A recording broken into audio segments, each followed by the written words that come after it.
कश्मीर से बात की।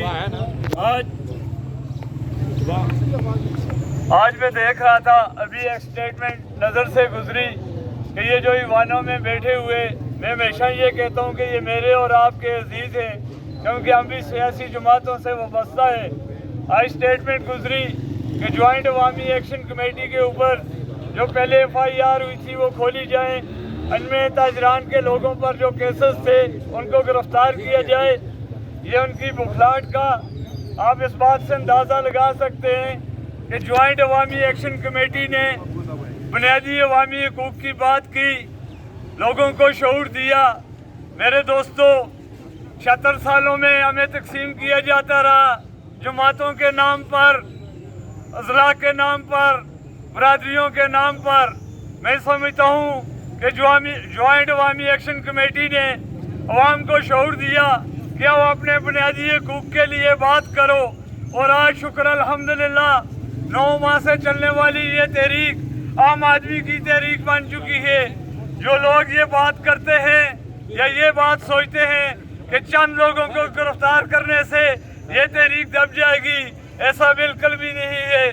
मैं बलदियाती नुमाइंदगान को लीड करता हूँ। मैं ये समझता हूँ कि जो 10-10 लाख रुपया आपने इस बुखलाहट में दिया कि अवामी तहरीक से ये लोग अलग हो जाएं, जो अवामी नुमाइंदे हैं, जो कि मायनों में अवामी नुमाइंदगान है, वो 11 मई को निकलेंगे, अवाम के हकूक़ की नुमाइंदगी करेंगे। और आपको ये वाज़ेह पैगाम देते हैं कि अगर आपने हम लोगों को जमातों से निकालना है तो निकाल दो। 76 सालों से तुम आम आदमी के हकूक़ को गज़ब करते रहे हो, अब ऐसा नहीं होगा।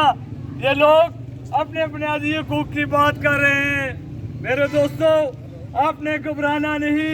76 सालों में पहली दफ़ा पूरे कश्मीर के लोग एक पेज पर आ गए हैं और हम अपने बुनियादी हकूक़ की बात करते हैं, ना मलाक पाकिस्तान की बात करते हैं, ना खुद मुख्तार कश्मीर की बात करते हैं।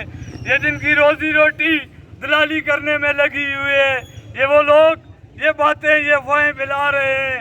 लेकिन मुझे यकीन है कि मुजफ्फराबाद के गैरतमंद लोगों पर अगर मैं ना रहा, शौकत नवाज मीर ना भी रहा, बाकी हमारे लोग ना भी रहे, आप गैरतमंद लोग उठोगे। इंशाल्लाह 11 मई को पूरे आज़ाद कश्मीर से आने वाले लोगों का इस्तकबाल करोगे, क्योंकि ये वो गैरतमंद लोग हैं जो जमातों से बालातर होकर, सियासत से बालातर होकर अपनी और आपकी नस्लों की बका की बात कर रहे हैं।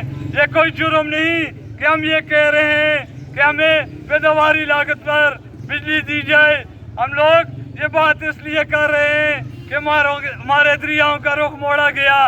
आज आप लोग बिल्कुल ये बात जो महमूद भाई साहब ने की कि ये आखिरी काल नहीं, हमारे बाद भी जो हक की बात करते हैं वो लोग आएंगे, इंशाल्लाह इस तहरीक को लेकर चलेंगे। लेकिन आप पर ये लाजम है कि 11 मई को निकलो। ये ना देखना कि कौन किस जमात से है, ये ताजरों की तहरीक नहीं, इसमें हर मकतबे फ़िक्र से लोग हैं। इंशाल्लाह इस उम्मीद के साथ, इस यकीन के साथ कि ये तहरीक अपने हक के लिए अपने मंतकी अंजाम तक चलती रहेगी और अपने हकूक़ लेकर पीछे हटेगी। वाह माले।